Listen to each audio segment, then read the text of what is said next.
অথচ আল্লাহ রাসূল সাল্লাল্লাহু আলাইহি ওয়াসাল্লাম বলেন, তোমার পিতা মাতার সাথে যখন কথা বলবা, উচ্চ কণ্ঠে কথা বলো না, জোরে কথা বলো না।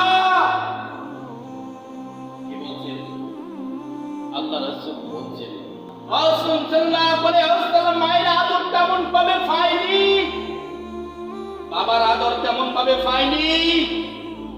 ওই নবী মুহাম্মদ সাল্লাল্লাহু আলাইহি ওয়াসাল্লাম পৃথিবীর সন্তানদেরকে বলে দিয়েছে, শোনো, তোমরা যখন তোমার পিতামাতার সাথে কথা বলবা, উচ্চ কণ্ঠে কথা বলো না, জোরে কথা বলো না।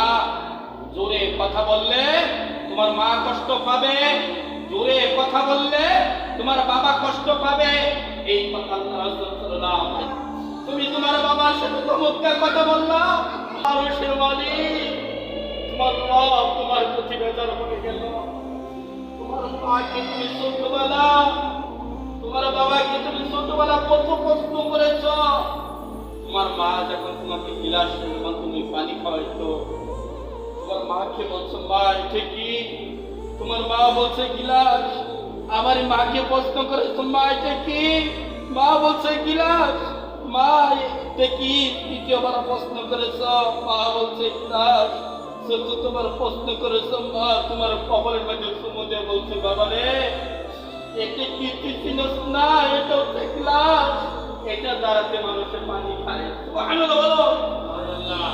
একবার, দুইবার, তিনবার, চতুর্থবার তুমি ছোটবেলা তোমার মাকে প্রশ্ন করলাম, তোমার মা চতুর্থবার, পঞ্চমবার তোমার সাথে নম্র ভাষায় উত্তর দিল।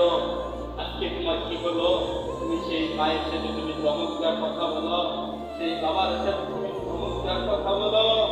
এই সন্তানেরা শুনে রাখো, পৃথিবীর মধ্যে